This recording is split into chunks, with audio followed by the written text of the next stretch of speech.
주기도문을 왜 매일 낭독해야 할까요? 당신은 오늘 기도하셨나요? 기도는 하고 싶은데 막상 무엇을 어떻게 말해야 할지 몰라 입술을 떼지 못하고 시간을 흘려보낸 적 아마 한두 번이 아니셨을 겁니다. 혹은 기도는 했지만 마음은 여전히 불안하고 기도를 마쳤음에도 속은 더 혼란스러웠던 날도 있으셨을 겁니다. 그럴 때 우리는 자연스럽게 이렇게 생각합니다. 이게 정말 하나님께 닿을까? 내가 드린 이 말들이 정말 응답으로 돌아올 수 있을까? 하지만 예수님은 우리에게 주셨습니다. 단 한편의 완전한 기도, 바로 주기도문입니다. 우리는 이 기도를 너무 익숙하게 알고 있죠. 어릴 적부터 외워왔고 예배 끝마다 습관처럼 암송해왔습니다. 하지만 그 익숙함이 오히려 이 기도의 놀라운 능력을 잊게 만들었습니다. 주기도문은 단순한 형식의 기도문이 아닙니다. 여러분, 혹시 이런 경험 있으시나요? 새벽에 눈을 뜨자마자 벌써 하루가 두려워지는 그런 날 말입니다. 직장에서 만나는 사람들 때문에 마음이 무거워지고 가정에서도 해결되지 않는 문제들로 인해 한숨만 나오는 그런 날들이요.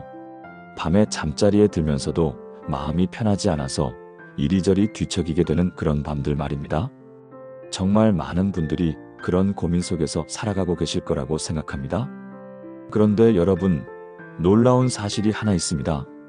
우리가 매일 드리는 주기도문, 그 짧은 기도 한 편에 하나님께서 우리를 위해 예비하신 놀라운 능력이 숨어 있다는 것입니다. 정말 신기하게도 하루에 단 한 번이라도 주기도문을 진심으로 낭독하게 되면 우리 삶에 반드시 일어나는 7가지 기적이 있다는 것을 알게 되었습니다. 오늘 이 시간에는 여러분과 함께 그 놀라운 7가지 기적에 대해서 나누어 보려고 합니다.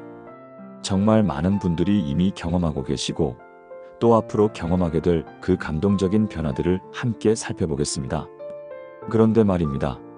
이 7가지 기적은 그냥 이론이나 개념이 아닙니다. 실제로 우리 주변에서 그리고 성경 속에서 이미 수없이 증명된 하나님의 살아계신 역사입니다. 여러분의 마음이 어떤 상태에 있든지 지금 어떤 어려움을 겪고 계시든지 오늘 이 말씀을 통해서 새로운 소망을 발견하시기를 진심으로 기도드립니다. 그럼 지금부터 함께 그 놀라운 기적의 여행을 시작해 보겠습니다. 가장 먼저 경험하게 되는 놀라운 기적은 바로 불안과 두려움이 사라지는 기적입니다. 여러분, 요즘 얼마나 많은 분들이 불안하게 살아가고 계신가요? 내일 일이 걱정되고 자녀들의 미래가 염려되고 건강에 대한 두려움, 경제적인 어려움에 대한 걱정들로 마음이 무거우신 분들이 정말 많을 것입니다. 특히 50대, 60대가 되면서 은퇴에 대한 불안감, 노후에 대한 걱정까지 더해져서 밤잠을 설치시는 분들도 계실 거라고 생각합니다. 혹시 여러분도 이런 경험 있으시나요? 아침에 일어나자마자 오늘은 또 무슨 일이 일어날까 하는 두려운 마음이 드시는 분들 말입니다. 뉴스를 켜면 온통 어두운 소식들 뿐이고 경제 상황은 점점 어려워져만 가고 주변에서는 병드는 사람들 이야기만 들려오니까 마음이 더욱 무거워지기 마련이죠. 그런데 주기도문을 진심으로 드릴 때 가장 먼저 일어나는 기적이 바로 이런 불안과 두려움들이 하나님의 평안으로 바뀌는 것입니다. 예수님께서 제자들에게 가르쳐 주신 주기도문의 맨 첫 구절을 보면 이렇게 시작됩니다. 하늘에 계신 우리 아버지여. 마태복음 6장 9절의 이 말씀에는 얼마나 큰 위로와 안정감이 담겨 있는지 아시나요? 예수님께서 이 기도를 가르쳐 주실 때 제자들은 당시 로마의 압제 아래서 불안하고 두려운 일상을 살아가고 있었습니다. 언제 어떤 일이 닥칠지 모르는 그런 위험한 시대였죠. 유대인들은 로마 군인들의 눈치를 봐야 했고 세금을 제대로 내지 못하면 감옥에 끌려가기 일쑤였습니다.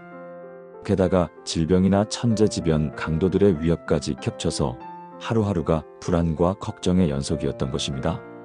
바로 그런 제자들에게 예수님께서는 기도할 때마다 하늘에 계신 우리 아버지라고 부르라고 하셨습니다.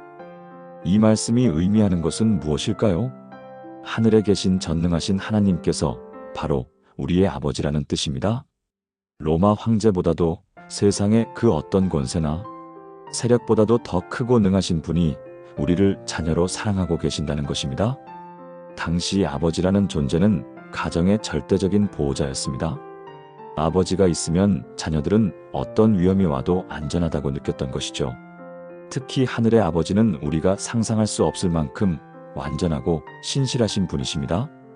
인간 아버지는 때로는 실수도 하고 한계도 있지만 하늘 아버지는 절대로 실수하지 않으시고 능력에도 한계가 없으신 분입니다. 그러니까 주기도문을 드릴 때마다 우리는 이 놀라운 사실을 다시 확인하게 되는 것입니다. 내가 혼자가 아니라는 것, 나를 지키시고 보호하시는 전능하신 아버지가 계시다는 것을 말입니다. 실제로 이것을 어떻게 우리 삶에 적용할 수 있을까요? 불안한 마음이 들 때마다, 두려운 생각이 몰려올 때마다 주기도문의 첫 구절, 하늘에 계신 우리 아버지여를 천천히 묵상해 보시기 바랍니다.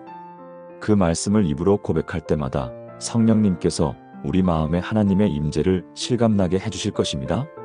아, 내게는 하늘에 계신 아버지가 계시구나. 그분이 나를 사랑하시고 돌보고 계시는구나. 이런 깨달음이 마음에 임할 때 불안과 두려움은 저절로 사라지게 됩니다. 경기도에 사시는 김명순 집사님의 이야기입니다. 올해 58살이신 김 집사님은 몇 년 전부터 남편의 사업이 어려워지면서 극심한 불안감에 시달리셨다고 합니다. 남편이 운영하던 작은 제조업체가 코로나19 여파로 매출이 70% 이상 줄어들면서 빚만 늘어가는 상황이었다고 하더라고요. 밤마다 잠을 이루지 못하고 낮에도 가슴이 답답하고 두근거려서 일상생활이 힘들 정도였다고 합니다. 병원에서는 공황장애 초기 증상이라고 진단을 받기도 하셨다고 하더라고요. 이대로 가다가는 집까지 잃는 것 아닌가? 남편이 쓰러지면 어떡하지? 아이들 대학 등록금은 어떻게 마련하지 하는 걱정들이 꼬리에 꼬리를 물고 이어져서 정말 견디기 어려우셨다고 합니다. 그러던 어느 날 새벽 기도회에서 목사님이 주기도문의 능력에 대해서 설교하시는 것을 듣고 결심을 하셨답니다. 매일 아침 일어나자마자 그리고 잠자리에 들기 전에 주기도문을 천천히 낭독하기로 한 것입니다. 처음에는 별다른 변화를 느끼지 못했지만 일주일, 2주일이 지나면서 놀라운 일이 일어났다고 합니다. 하늘에 계신 우리 아버지여라는 말씀을 고백할 때마다 마음에 평안이 찾아오기 시작한 것입니다. 특히 밤에 잠자리에서 걱정이 몰려올 때 이 말씀을 반복해서 고백하면 신기하게도 마음이 차분해졌다고 하더라고요. 아, 내게는 하늘에 계신 아버지가 계시는구나. 그분이 우리 가정을 돌보고 계시는구나. 이런 확신이 들면서 걱정과 불안 대신에 하나님께서 모든 것을 아시고 도우실 것이라는 믿음이 생겨났다고 하더라고요. 김 집사님은 주기도문을 드릴 때마다 하나님이 정말 내 아버지라는 것을 실감하게 되었고 그 확신이 모든 불안을 쫓아내 주었다고 간증하셨습니다. 신기하게도 마음이 평안해지니까 남편도 사업에 더 집중할 수 있게 되었고 가족 간의 대화도 늘어났다고 합니다. 지금은 남편의 사업도 조금씩 회복되고 있고 무엇보다 김 집사님의 마음에 깊은 평안이 자리 잡게 되었다고 간증하셨습니다. 여러분, 이것이 바로 주기도문의 첫 번째 기적입니다. 하나님을 아버지라고 부를 때마다 우리 마음에 임하는 그 놀라운 평안의 기적 말입니다. 정말 놀랍지 않나요? 그런데 말입니다. 두 번째로 경험하게 되는 변화는 더욱 놀라운 것입니다. 바로 하나님의 뜻을 분별하는 지혜가 생기는 기적입니다. 여러분, 인생을 살아가면서 가장 어려운 것 중 하나가 무엇인지 아시나요? 바로 선택의 순간들입니다. 어떤 길을 가야 할지, 어떤 결정을 내려야 할지, 무엇이 옳고 그른 것인지 판단하기 어려운 상황들이 참 많습니다. 직장에서의 중요한 결정, 자녀 교육에 관한 문제, 가족의 미래를 위한 선택들까지 우리는 끊임없이 결정을 내려야 하는 상황에 놓여 있습니다. 특히나 나이가 들수록 한 번의 잘못된 선택이 가져올 결과가 더 크게 느껴져서 더욱 신중해지게 되죠. 혹시 여러분도 이런 고민해 보신 적 있으시나요? 지금 이 일을 계속해야 할까? 아니면 새로운 도전을 해야 할까? 이 사람과 결혼해도 될까? 아이를 이 학교에 보내는 것이 맞을까? 부모님을 모시고 살아야 할까? 아니면 따로 사시도록 해야 할까? 이런 결정들 앞에서 우리는 때로 밤잠을 설치기도 하고 주변 사람들의 조언을 구해보기도 하지만 여전히 확신이 서지 않을 때가 많습니다. 그런데 주기도문을 정기적으로 드리게 되면 이런 어려운 선택의 순간들에서 하나님의 지혜를 받게 되는 놀라운 일이 일어납니다. 주기도문 중에 뜻이 하늘에서 이룬 것 같이 땅에서도 이루어지이다라는 부분이 있습니다. 마태복음 6장 10절의 이 말씀은 단순히 하나님의 뜻에 순종하겠다는 의미를 넘어서서 하나님의 뜻을 알고 싶어하는 간절한 마음을 담고 있습니다. 예수님께서 겟세마네 동산에서 기도하실 때도 나의 원대로 마옵시고 아버지의 원대로 하옵소서라고 기도하셨습니다. 이것은 하나님의 뜻을 구하는 기도의 본질을 보여주는 것입니다.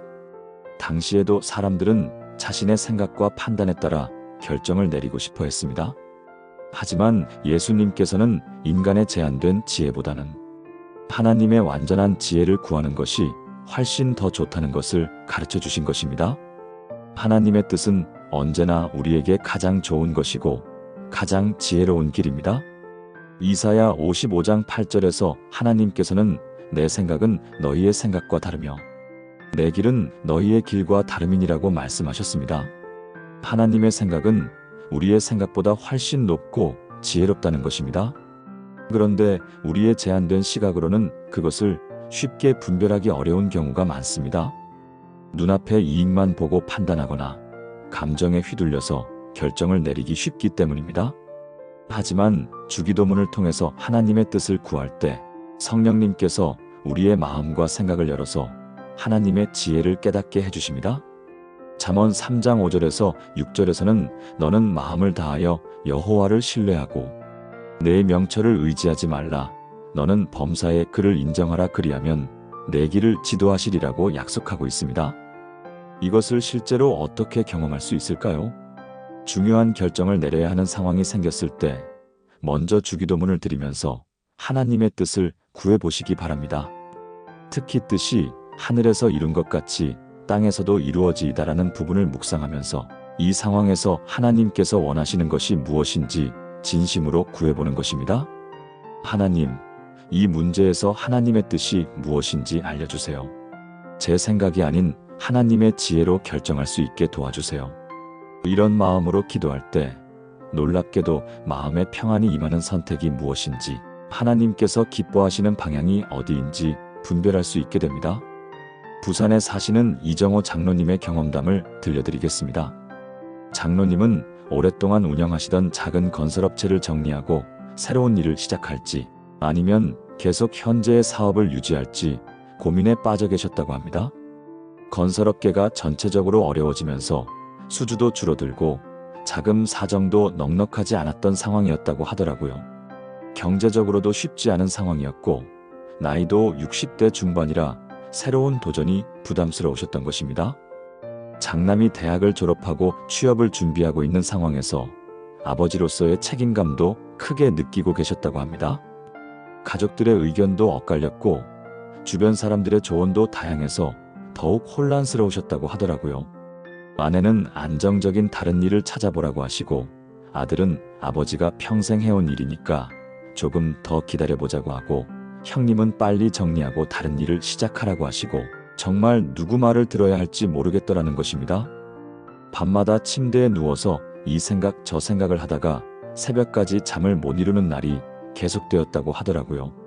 그러던 중에 교회에서 주기도문의 능력에 대한 설교를 듣고 매일 새벽마다 주기도문을 드리면서 하나님의 뜻을 구하기 시작하셨다고 합니다.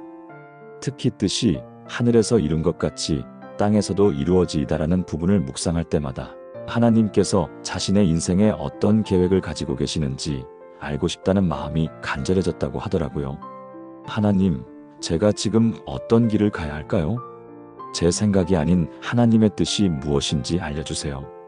하나님께서 원하시는 방향으로 결정하고 싶습니다. 이런 기도를 매일 반복하셨다고 합니다. 한 달 정도 그렇게 기도하시던 중에 어느 날 주기도문을 드리는 중에 마음에 확실한 평안이 임했다고 합니다. 새로운 도전보다는 현재의 사업을 더 발전시키는 것이 하나님의 뜻이라는 확신이 생긴 것입니다. 그 순간 마음의 평안이 임하면서 이것이 하나님의 뜻이구나라는 확신이 들었다고 하더라고요. 그래서 그 방향으로 결정을 내리고 사업에 더욱 집중하기 시작하셨습니다. 기존 거래처들과의 관계를 더욱 돈독히 하고 작은 공사라도 더 정성껏 하기로 마음먹으셨다고 합니다. 놀랍게도 그 이후로 사업이 크게 호전되기 시작했다고 합니다. 단골 거래처에서 더 큰 프로젝트를 맡겨주기 시작했고, 입소문을 통해서 새로운 고객들도 늘어났다고 하더라고요.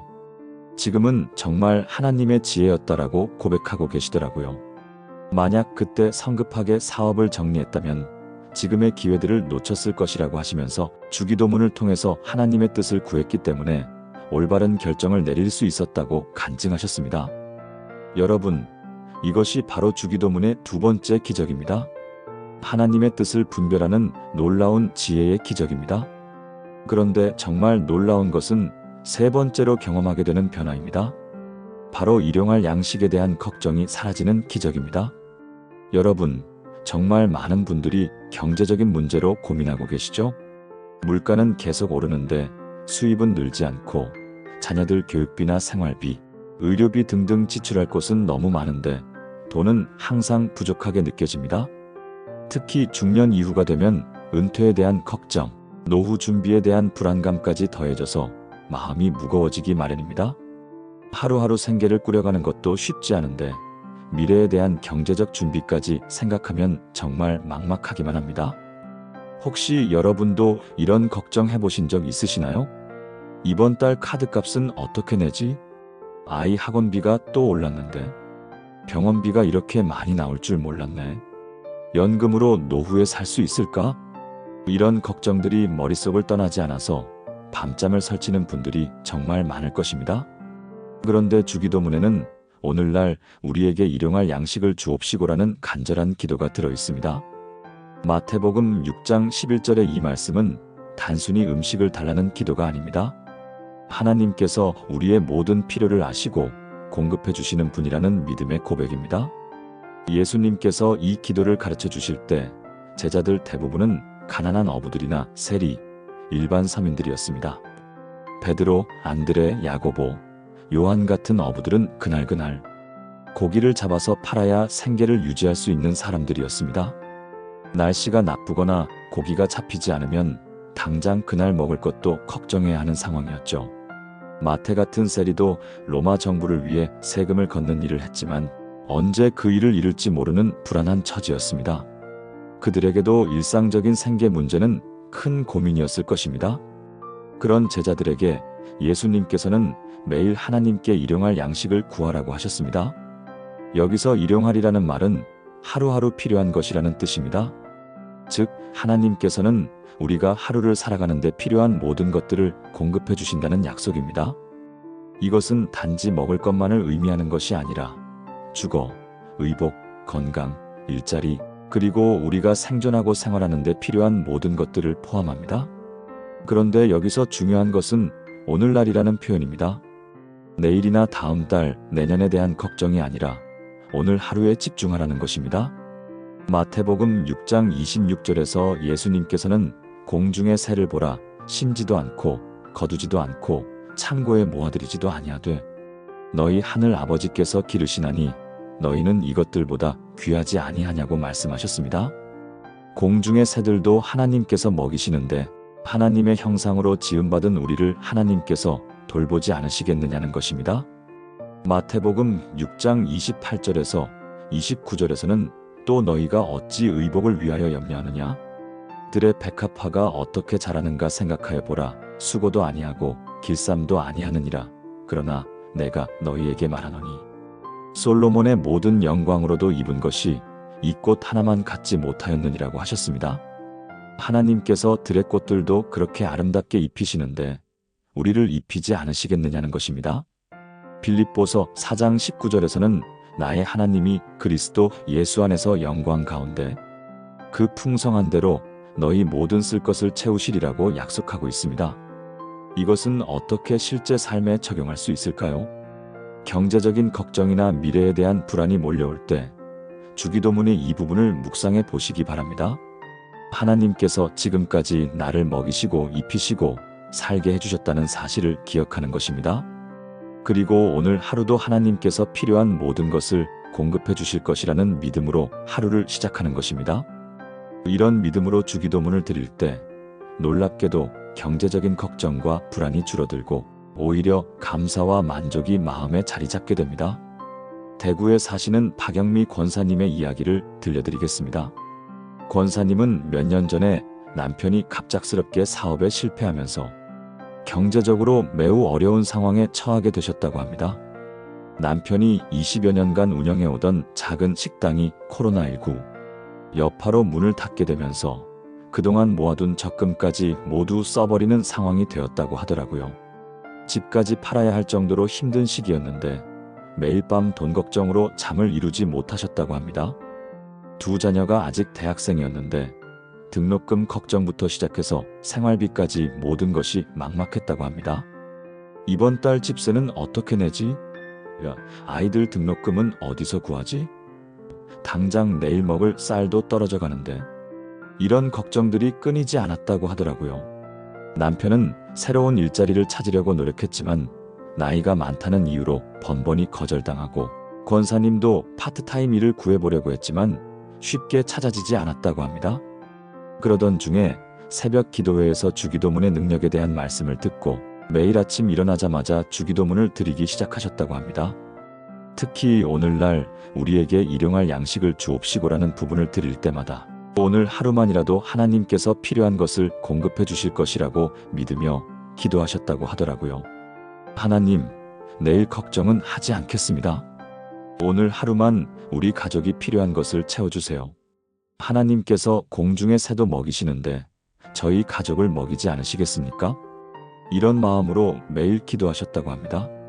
처음에는 반신반의했지만 놀랍게도 정말 하루하루 필요한 것들이 공급되기 시작했다고 합니다.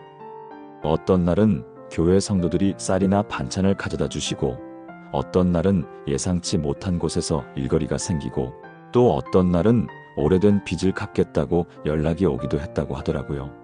한 번은 정말 당장 먹을 것이 없어서 어떻게 해야 할지 막막했는데 그날 오후에 옆집 아주머니가 김치를 많이 담갔다면서 김치 한 포기를 가져다 주셨다고 합니다. 또 한 번은 아들 등록금 때문에 정말 걱정이 많았는데 갑자기 대학에서 장학금 대상자로 선정되었다는 연락이 왔다고 하더라고요. 이런 일들이 한두 번이 아니라 계속 반복되니까 정말 하나님께서 하루하루 공급해 주신다는 것을 믿게 되셨다고 합니다. 권사님은 정말 하나님께서 하루하루 우리 가정의 필요를 채워주신다는 것을 생생하게 체험했다고 간증하셨습니다. 내일 걱정은 내일이 하고 오늘 하루는 하나님께서 책임져 주신다는 믿음이 생기니까 마음이 정말 편해졌어요 라고 하시더라고요. 지금은 남편도 새로운 일자리를 찾아서 경제적으로도 많이 회복되었지만 여전히 매일 주기도문을 드리면서 하나님의 공급하심에 감사드리고 계신다고 하더라고요. 여러분, 이것이 바로 주기도문의 세 번째 기적입니다. 일용할 양식에 대한 걱정이 사라지고 하나님의 공급하심을 체험하는 놀라운 기적입니다. 그런데 말입니다. 네 번째로 경험하게 되는 변화는 정말 우리 마음을 치유해주는 놀라운 기적입니다. 바로 용서와 화해의 기적입니다. 여러분, 혹시 지금도 마음의 원망이나 미움, 분노가 자리 잡고 있지는 않으신가요? 가족 때문에, 직장 동료 때문에, 혹은 과거에 나에게 상처를 준 사람 때문에 마음이 무거우신 분들이 계실 것입니다. 그런 감정들은 시간이 지나도 쉽게 사라지지 않고 오히려 우리 마음을 더욱 아프게 만들기도 합니다. 특히 나이가 들수록 과거의 상처들이 더 깊게 느껴지고 그 아픔이 현재의 삶에까지 영향을 미치는 경우가 많습니다. 혹시 여러분도 이런 경험 있으시나요? 그 사람 때문에 내 인생이 이렇게 되었다? 그때 그 일만 없었다면 어떻게 나에게 그럴 수 있었을까? 이런 생각들이 머릿속을 떠나지 않아서 괴로우신 분들 말입니다. 그런데 주기도문을 진심으로 드릴 때 이런 마음의 상처들이 치유되는 놀라운 일이 일어납니다. 주기도문에 보면 우리가 우리에게 죄 지은 자를 사하여 준 것 같이 우리 죄를 사하여 주옵시고라는 부분이 있습니다. 마태복음 6장 12절의 이 말씀은 용서에 관한 가장 중요한 진리를 담고 있습니다. 예수님께서 이 기도를 가르쳐 주실 때 용서가 단순히 좋은 일이 아니라 우리가 하나님의 용서를 받기 위해서 반드시 필요한 것이라고 말씀하셨습니다. 마태복음 6장 14절에서 15절에서 예수님께서는 너희가 사람의 과실을 용서하면 너희 하늘 아버지께서도 너희 과실을 용서하시려니와 너희가 사람의 과실을 용서하지 아니하면 너희 아버지께서도 너희 과실을 용서하지 아니하시리라고 말씀하셨습니다. 이것은 용서가 선택 사항이 아니라 필수라는 뜻입니다. 그런데 여기서 주목할 점은 순서입니다. 우리가 먼저 용서한 것 같이 우리를 용서해 달라는 것이 아니라 우리가 용서한 것 같이 우리를 용서해 달라고 되어 있습니다. 이것은 하나님의 용서가 먼저이고 그 용서를 받은 우리가 다른 사람을 용서할 수 있다는 의미입니다. 즉, 우리가 하나님께 용서받은 존재라는 사실을 깨달을 때 다른 사람을 용서할 수 있는 마음이 생긴다는 것입니다. 우리는 모두 하나님 앞에서 죄인이었지만 예수님의 십자가 사랑으로 용서받고 구원받은 존재입니다. 에베소서 4장 32절에서는 서로 인자하게 하며 불쌍히 여기며 서로 용서하기를 하나님이 그리스도 안에서 너희를 용서하심과 같이 하라고 말씀하고 있습니다.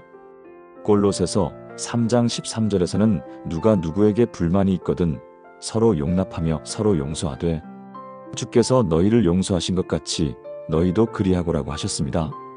하나님께서 우리의 모든 죄를 용서해 주셨는데 그렇게 큰 용서를 받은 우리가 어떻게 다른 사람을 용서하지 못할 수 있겠습니까? 이것을 어떻게 실제로 적용할 수 있을까요? 마음에 원망이나 분노가 있을 때 주기도문의 이 부분을 천천히 묵상해 보시기 바랍니다.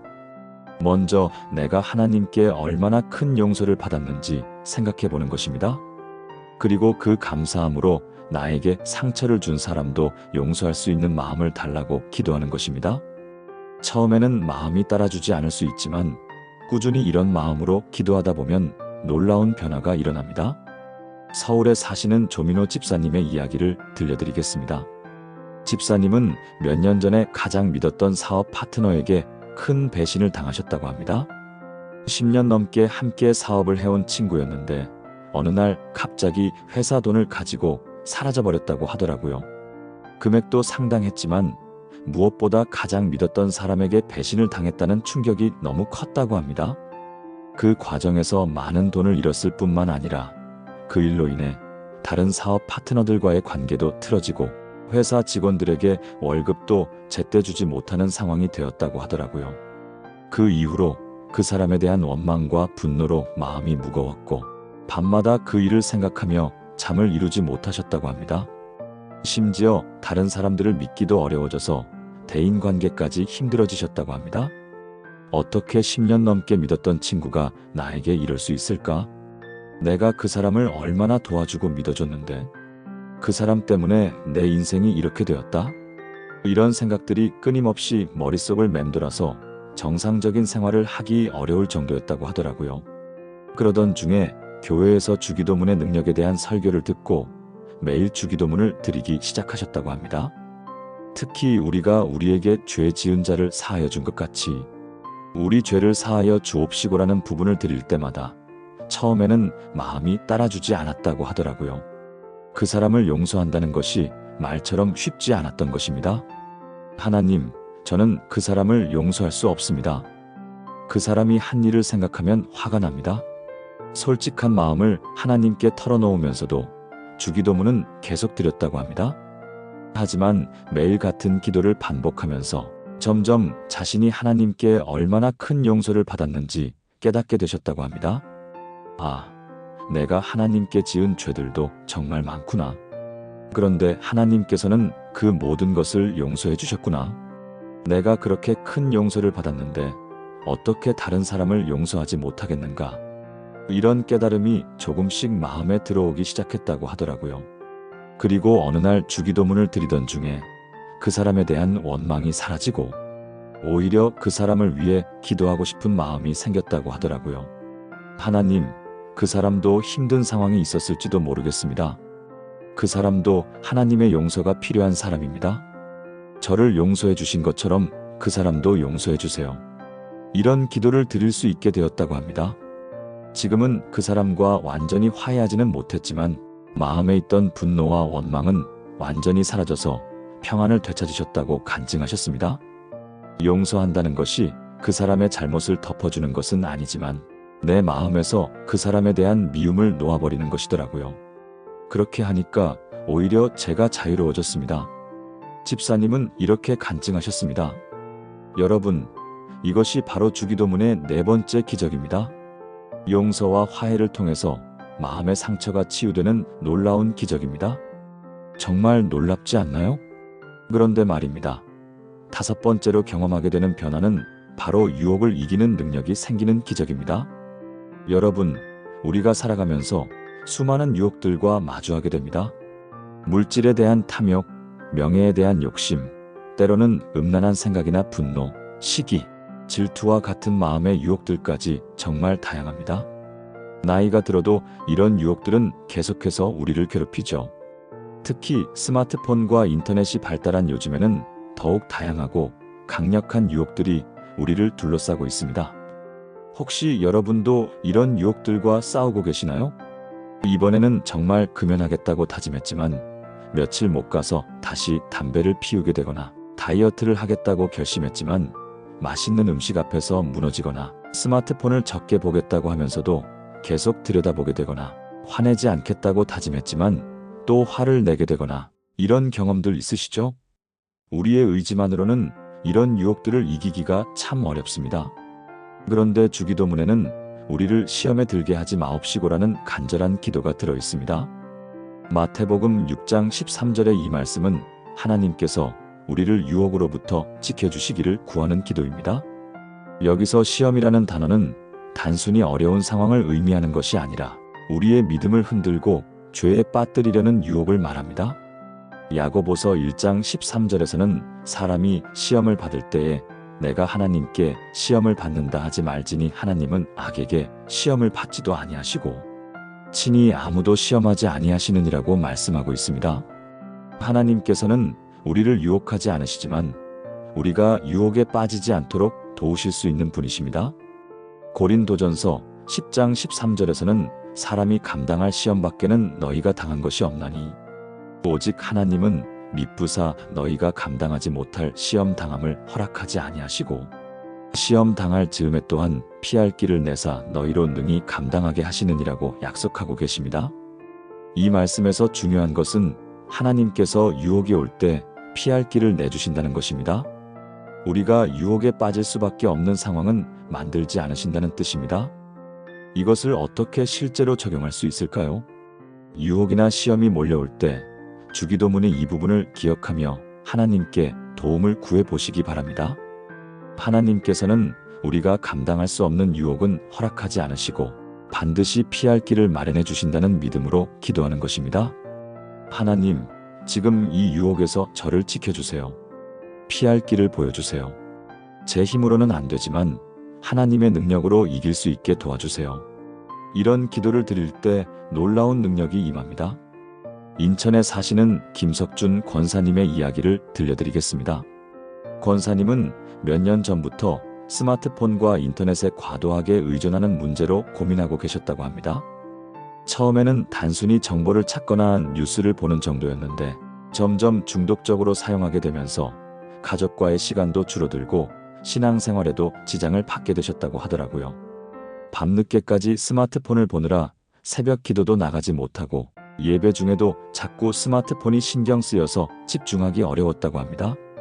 심지어 화장실에 갈 때도 식사할 때도 항상 스마트폰을 손에서 놓지 못하는 상태가 되었다고 하더라고요. 가족들이 지적을 해도 조금만 덜라고 하면서 계속 보게 되고 스스로도 이것이 문제라는 것을 알고 여러 번 끊으려고 시도했지만 쉽지 않았다고 하더라고요. 내일부터는 스마트폰을 적게 보자고 다짐해도 몇 시간 못 가서 다시 손이 가고 앱을 삭제해도 다시 설치하게 되는 상황이 반복되었다고 합니다. 그러던 중에 교회에서 주기도문의 능력에 대한 말씀을 듣고 매일 주기도문을 드리기 시작하셨다고 합니다. 특히 우리를 시험에 들게 하지 마옵시고라는 부분을 드릴 때마다 스마트폰에 대한 유혹을 이길 수 있는 힘을 달라고 간절히 기도하셨다고 하더라고요. 하나님, 스마트폰 보고 싶은 유혹이 올 때 저를 지켜주세요. 제 힘으로는 안 되니까 하나님의 능력으로 이기게 해주세요. 더 중요한 일에 집중할 수 있게 도와주세요. 이런 기도를 매일 반복하셨다고 합니다. 놀랍게도 몇 주가 지나면서 스마트폰에 대한 의존도가 현저히 줄어들기 시작했다고 합니다. 유혹이 올 때마다 주기도문의 그 구절이 생각나면서 자제할 수 있는 힘이 생겼다고 하더라고요. 아, 하나님께서 이 유혹에서 나를 지켜주실 거야. 지금 이 순간 피할 길이 있을 거야. 이런 생각이 들면서 스마트폰 대신 다른 일을 하게 되었다고 합니다. 지금은 적절하게 스마트폰을 사용하면서도 가족과의 시간과 신앙생활을 우선순위에 두고 살아가고 계신다고 간증하셨습니다. 여러분, 이것이 바로 주기도문의 5번째 기적입니다. 유혹을 이기는 놀라운 능력의 기적입니다. 그런데 말입니다. 6번째로 경험하게 되는 변화는 바로 악에서 구원받는 영적 보호의 기적입니다. 여러분, 우리가 살아가는 이 세상에는 눈에 보이는 어려움들뿐만 아니라 영적인 공격들도 많이 있습니다. 갑작스럽게 마음에 찾아오는 절망감, 이유 없는 분노나 짜증, 부정적인 생각들, 그리고 우리의 믿음을 흔들려는 의심들이 그런 것들입니다. 이런 것들은 때로는 우리 자신의 의지로는 극복하기 어려운 경우가 많습니다. 마치 보이지 않는 어둠의 세력이 우리를 공격하는 것처럼 느껴질 때가 있죠. 혹시 여러분도 이런 경험 있으시나요? 별다른 이유 없이 갑자기 우울한 기분이 들거나 누군가에 대한 미움의 감정이 계속 마음에서 떠나지 않거나 내가 왜 살까? 이렇게 사는 게 무슨 의미가 있을까? 같은 부정적인 생각들이 머릿속을 맴돌거나 하나님이 정말 계실까? 내 기도를 정말 들으실까? 같은 의심이 들거나 이런 것들 말입니다. 그런데 주기도문의 마지막 부분에는 이런 모든 악한 것들로부터 우리를 보호해달라는 간절한 기도가 들어있습니다. 다만 악에서 구하옵소서. 마태복음 6장 13절의 이 짧은 기도에는 하나님의 강력한 보호하심에 대한 믿음이 담겨 있습니다. 예수님께서 이 기도를 가르쳐 주신 것은 우리가 영적인 전쟁 가운데 살아가고 있기 때문입니다. 에베소서 6장 12절에서도 우리의 씨름은 혈과 육을 상대하는 것이 아니요 통치자들과 권세들과 이 어둠의 세상 주관자들과 하늘에 있는 악한 영들을 상대함이라고 말씀하고 있습니다. 사탄은 끊임없이 우리를 넘어뜨리려고 노력하고 있습니다. 우리의 믿음을 흔들고 하나님과의 관계를 파괴하려고 합니다. 베드로전서 5장 8절에서는 근신하라 깨어라 너희 대적 마귀가 우는 사자같이 두루다니며 삼킬 자를 찾나니라고 경고하고 있습니다. 그런데 주기도문을 통해서 하나님의 보호를 구할 때 하나님께서는 우리를 모든 악한 것들로부터 지켜주십니다. 이것은 단순히 나쁜 일이 일어나지 않게 해달라는 기도가 아닙니다. 설령 어려운 일이 있다고 하더라도 그것이 우리의 영혼을 해치지 못하도록 보호해달라는 기도입니다. 우리의 믿음이 흔들리지 않도록, 우리의 마음이 악한 것들에 빠지지 않도록 지켜달라는 기도입니다. 시편 91편 1절에서 2절에서는 지존자의 은밀한 곳에 거주하며 전능자의 그늘 아래에 사는 자여 나는 여호와를 향하여 말하기를 그는 나의 피난처여 나의 요새여 내가 의뢰하는 하나님이라 하리니라고 고백하고 있습니다. 어떻게 이것을 실제로 경험할 수 있을까요? 하루를 시작할 때와 마칠 때 주기도문의 이 부분을 특별히 묵상하며 기도해 보시기 바랍니다. 하나님, 오늘 하루 저를 모든 악한 것들로부터 보호해 주옵소서라고 간절히 구하는 것입니다.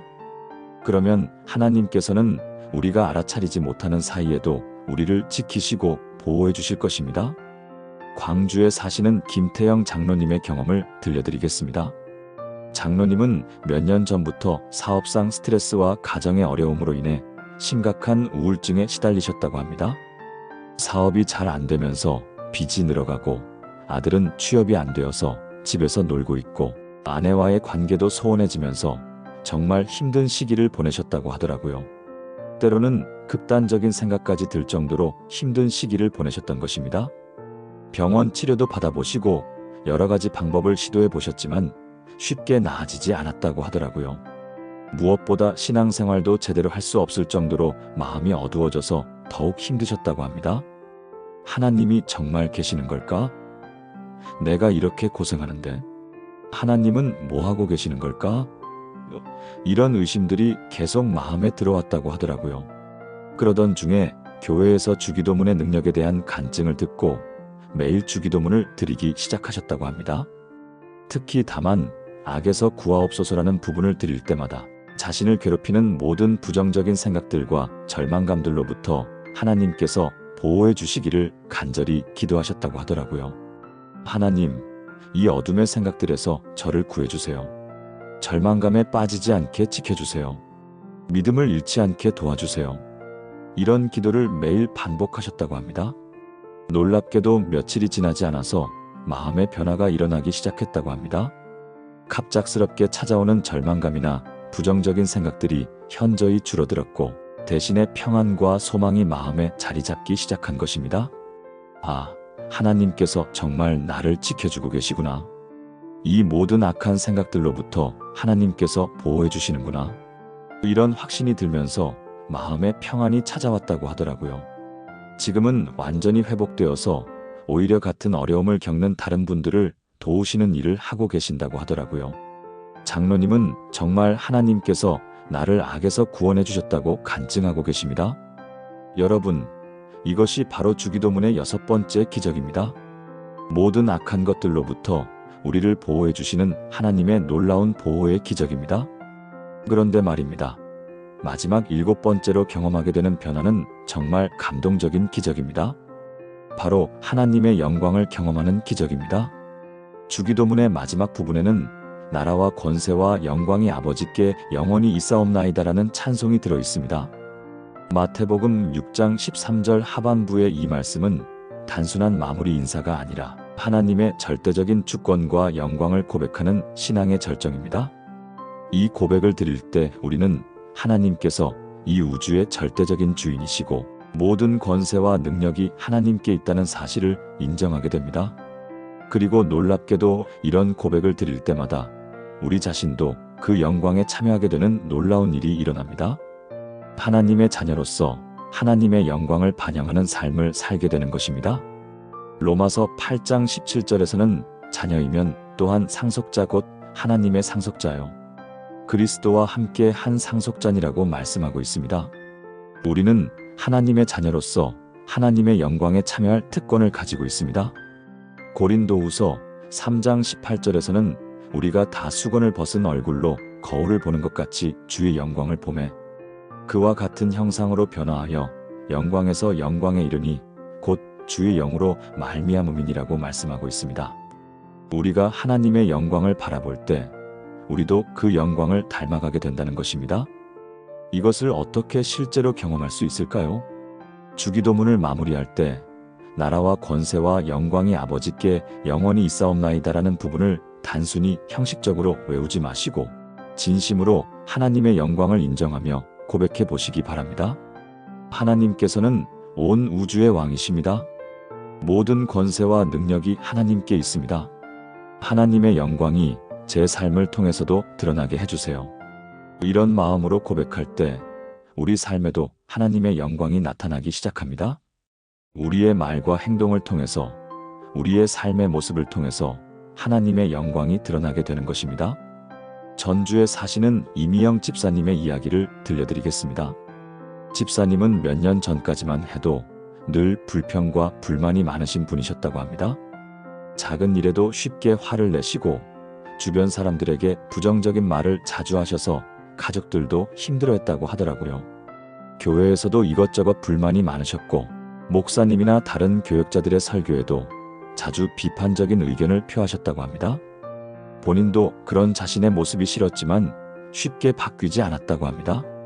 왜 나는 이렇게 부정적일까? 왜 항상 불만만 생기는 걸까? 스스로도 괴로워하셨다고 하더라고요. 그러던 중에 교회에서 주기도문의 능력에 대한 설교를 듣고 매일 주기도문을 진심으로 드리기 시작하셨다고 합니다. 특히 나라와 권세와 영광이 아버지께 영원히 있사옵나이다라는 부분을 드릴 때마다 하나님의 영광이 자신의 삶을 통해서도 드러나기를 간절히 기도하셨다고 하더라고요. 하나님, 제 삶을 통해서 하나님의 영광이 드러나게 해주세요. 제 말과 행동이 하나님께 영광이 되게 해주세요. 사람들이 저를 보고 하나님의 선하심을 느낄 수 있게 해주세요. 이런 기도를 매일 반복하셨다고 합니다.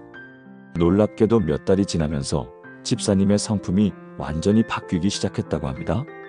불평과 불만 대신에 감사와 찬양이, 화와 짜증 대신에 온유와 인내가 그 자리를 차지하게 된 것입니다. 같은 상황에서도 예전에는 불만을 표했을 텐데 이제는 하나님의 뜻이 있을 거야 라고 하면서 긍정적으로 받아들이게 되셨다고 하더라고요. 지금은 주변 사람들이 정말 하나님의 은혜가 느껴지는 분이라고 할 정도로 변화되셨다고 하더라고요. 집사님은 주기도문을 통해서 하나님의 영광이 내 삶에 임했다고 간증하고 계십니다. 하나님의 영광을 구하고 인정할 때 그 영광이 내 삶에도 나타나더라고요. 이제는 사람들이 저를 보고 하나님을 생각하게 된다고 해요. 이렇게 간증하셨습니다. 여러분, 이것이 바로 주기도문의 7번째 기적입니다. 하나님의 영광을 경험하고 그 영광을 삶으로 드러내는 놀라운 기적입니다. 지금까지 우리가 함께 나눈 주기도문의 7가지 기적들을 다시 한번 정리해 보겠습니다. 첫 번째는 불안과 두려움이 사라지고 하나님의 평안이 임하는 기적이었습니다. 하늘에 계신 우리 아버지라고 고백할 때마다 우리 마음에 찾아오는 그 놀라운 안전감과 평안을 기억하시기 바랍니다. 두 번째로 경험한 변화는 하나님의 뜻을 분별하는 지혜가 생기는 기적이었습니다. 어려운 선택의 순간마다 하나님의 뜻을 구할 때 주어지는 그 놀라운 지혜의 역사를 경험하시기 바랍니다. 세 번째로 일어나는 기적은 일용할 양식에 대한 걱정이 사라지는 기적이었습니다.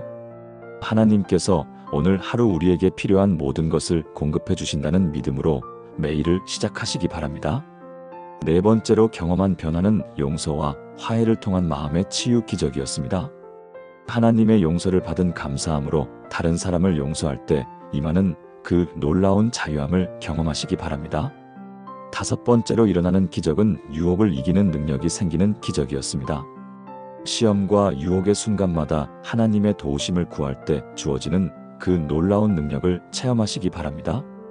여섯 번째로 경험한 변화는 악에서 구원받는 영적 보호의 기적이었습니다. 하나님의 강력한 보호하심 안에서 모든 악한 것들을 이겨내는 승리의 삶을 살아가시기 바랍니다. 일곱 번째로 일어나는 기적은 하나님의 영광을 경험하는 기적이었습니다. 우리의 삶을 통해 하나님의 영광이 드러나는 그 놀라운 특권을 누리시기 바랍니다. 여러분, 이 모든 기적들은 거창한 어떤 특별한 일이 아닙니다. 우리가 매일 드리는 주기도문, 그 익숙한 기도 속에 하나님께서 예비해 두신 놀라운 능력들입니다. 다만 우리가 형식적으로 외우는 것이 아니라 진심으로 한 구절 한 구절 묵상하며 드릴 때 경험할 수 있는 것들입니다. 정말 놀랍지 않나요? 오늘부터라도 주기도문을 드릴 때 이 7가지 기적들을 기억하시고 한 구절 한 구절에 담긴 하나님의 사랑과 능력을 묵상해 보시기 바랍니다. 그러면 여러분의 삶에도 분명히 이런 놀라운 기적들이 일어날 것입니다. 정말 많은 분들이 이미 이런 기적들을 경험하고 계십니다. 여러분도 분명히 그런 기적의 주인공이 될 수 있습니다. 혹시 여러분 중에서도 주기도문을 통해 이런 기적들을 경험하고 계신 분이 계시다면 아래 댓글로 간증을 나누어 주시기 바랍니다. 여러분의 간증이 다른 분들에게도 큰 격려와 힘이 될 것입니다. 그리고 오늘 이 말씀이 도움이 되셨다면 좋아요도 눌러주시고 더 많은 분들이 이 놀라운 은혜를 경험할 수 있도록 구독과 알림 설정도 부탁드립니다. 아멘 댓글로 여러분의 믿음을 고백해 주시기 바랍니다. 마지막으로 여러분 모두에게 하나님의 풍성한 은혜와 평강이 함께 하시기를 축복합니다. 주기도문을 통해서 매일매일 하나님의 기적을 경험하시는 복된 하루하루가 되시기를 간절히 기도드립니다. 여러분의 삶에 하나님의 놀라운 역사가 계속해서 일어나기를 축복합니다. 그럼 다음에 또 은혜로운 말씀으로 찾아뵙겠습니다. 평안히 계세요.